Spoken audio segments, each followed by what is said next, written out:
Have you ever noticed how third entries in games, or the third game in a trilogy, or just games with a 3 in them, tend to stand out in some sort of significant way to other entries in the same series? Sometimes they're the best, sometimes they're the worst, and other times they're very different to the first two. And other times you get Valve, who can't even do third games because we have like 12 Counter-Strike games and somehow we're only on CS2. But anyway, how often do you get a third game that's not the best or worst and is just another standard entry? Do you know what I mean? Well, that probably happens a lot, but for the sake of this video, I'm going to tell you about a handful of instances where my argument is correct, so that way I can make an entertaining video. And I wanted to start this video off by talking about bad third games. Now, some of you might think about a game like Mass Effect 3, which wasn't a bad game, but there was of course a lot of people being left disappointed thanks to its not that great ending. Or maybe something like Age of Empires 3, which you can sort of determine the fan opinion of that game by the fact that they ported Age of Empires 2 to modern hardware twice, and then both of those versions of the game kept getting DLC even after the third game got a definitive edition. There's also Yakuza 3, which...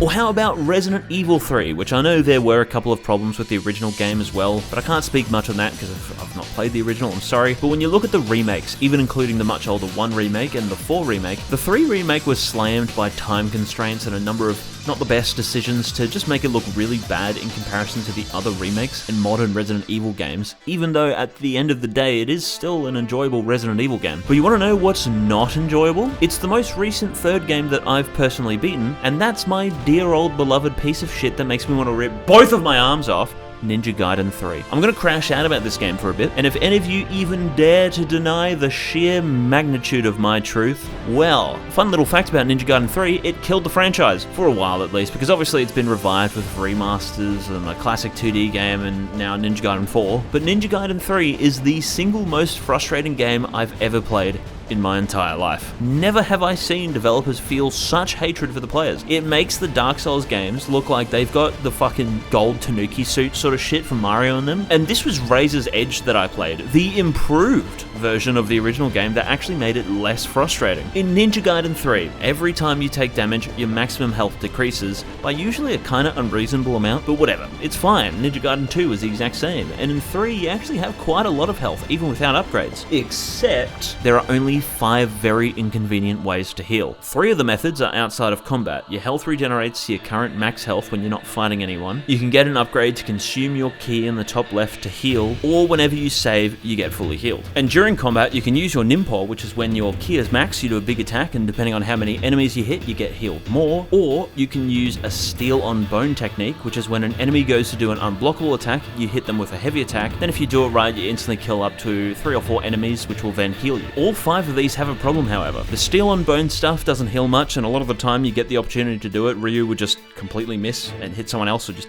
straight up not do it. The first 2 Ninpo you get will take literally 5 entire levels to fill up once, and then they barely heal fuck all. Although once you unlock the Piercing Void Ninpo, it takes 2 seconds to regenerate, and it's very strong.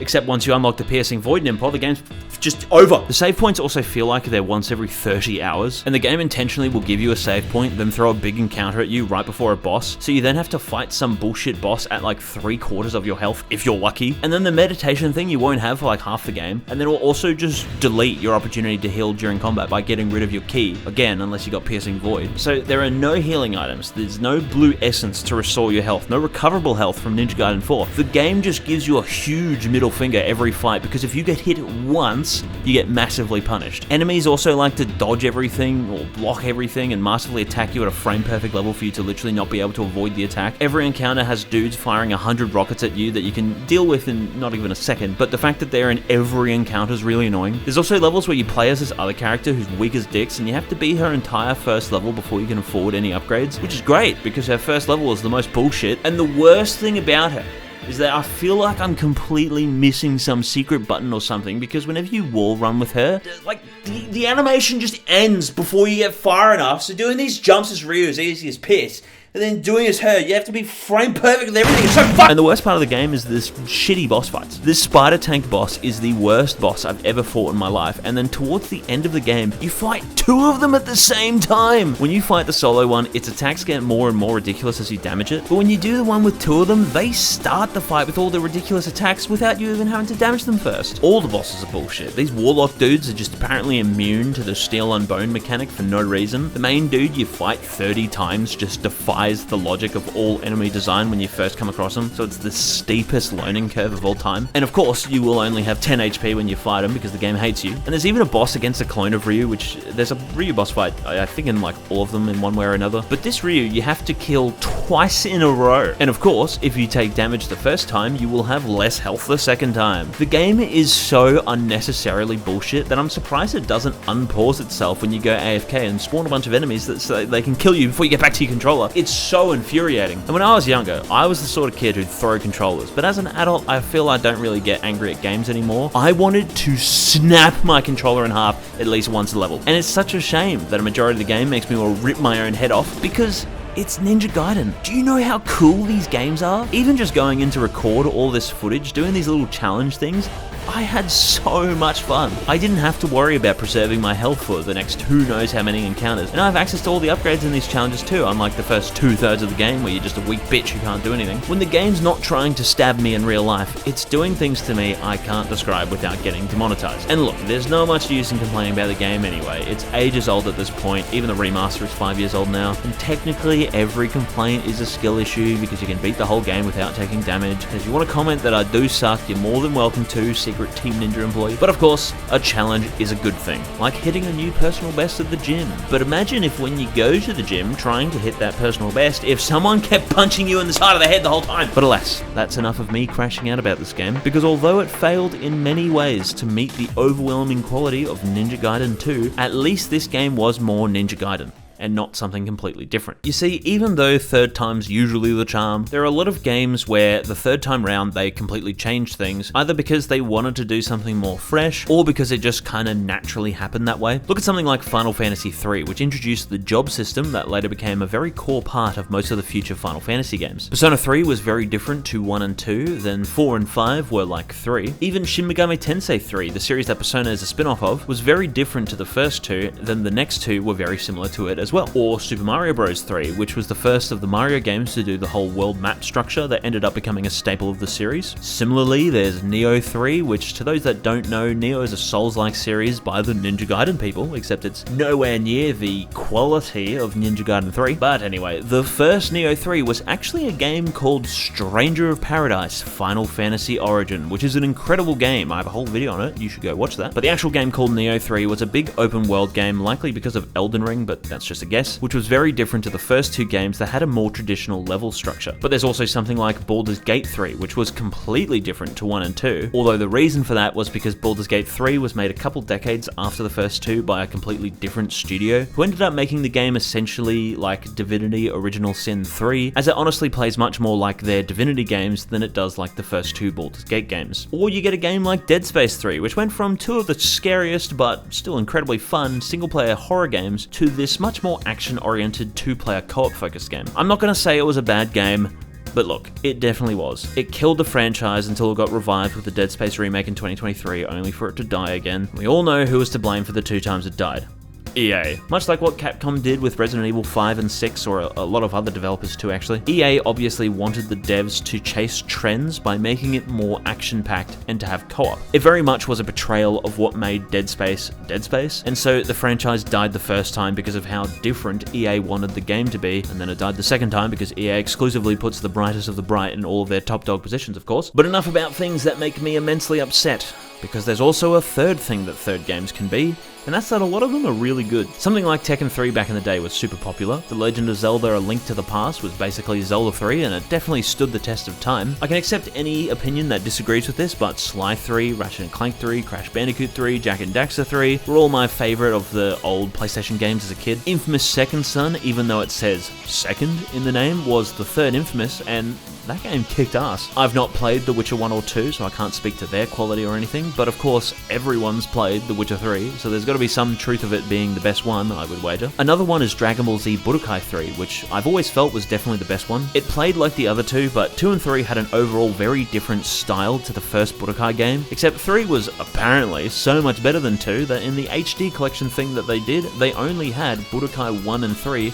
and skipped 2 altogether. Also, random fact, but I preferred Budokai 3 3 a lot more as a kid too, because Budokai 1 in Power Regions only had the Japanese dub, and we got to hear the fucking sick Budokai 3 opening that was unlikely plagiarized off something, with the Japanese lyrics in the PS2 version, and the US version only got the instrumental one, so there you go. I also don't really remember much about Budokai Tenkaichi 1 and 2, but Tenkaichi 3 had literally 700,000 characters and was the most iconic.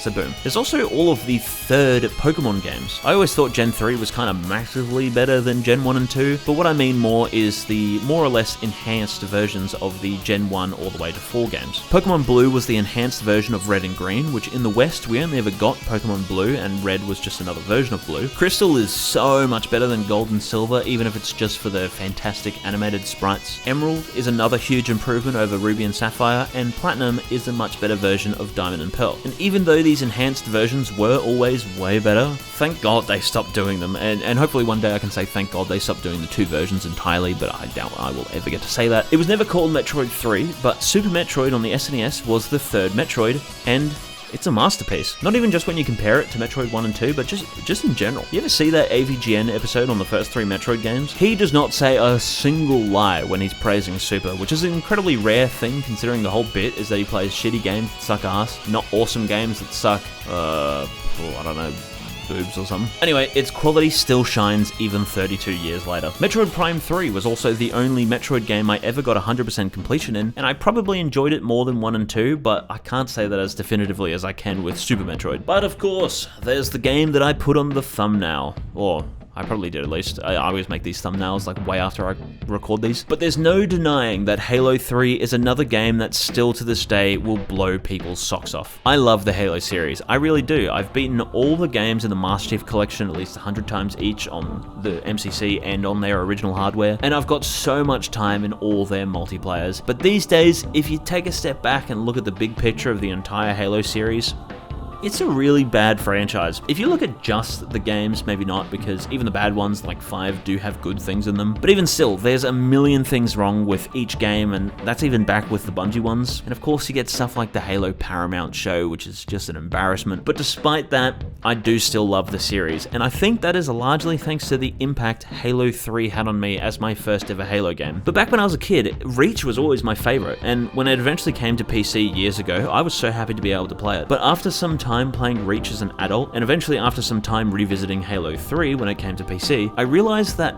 everything within Halo 3 is what every Halo fan loves about Halo. It's got problems too, of course, like the Cortana mission, but it's got great enemy variety with brutes and the other flood forms. It's got a lot of cool weapons, adding in the Spartan laser or gravity hammer, and it was somehow only one of 2 games to have dual wielding. The weapons are all fairly balanced in the campaign, and it managed to not have its own plasma repeater. Like, man, that's gotta be the worst gun ever. 4 grenade types is something I wish all Halo games did. All the vehicles are a lot of fun, like the Chopper or Hornet. It introduced Forge. It's got great multiplayer maps and modes. The 4-player co-op has 4 unique playable characters, which is really cool, but they don't spend the whole game making shitty quips. Looking at you, Halo 5. It still looks great thanks to it having a gorgeous art style as opposed to, of course, Halo 4 and 5. And even compared to Reach, which had a very desaturated art style. And I say all of this to try and prove my point, but all I really need to say is that there is one other mainline Halo game where you fight Scarabs, and Halo 2's Scarab fights can't even begin to compare to the sheer aura of 3's. Just to reiterate for the 500th time so I can be really clear, because some people like to hear words in their own head and pretend I said them, I still like all the other Halo games. Well, besides 5. But Halo 3 is that saving grace, that shining beacon that's so bright it blinds us Halo fans and non-Halo fans alike into seeing the truth. That we need to destroy Microsoft.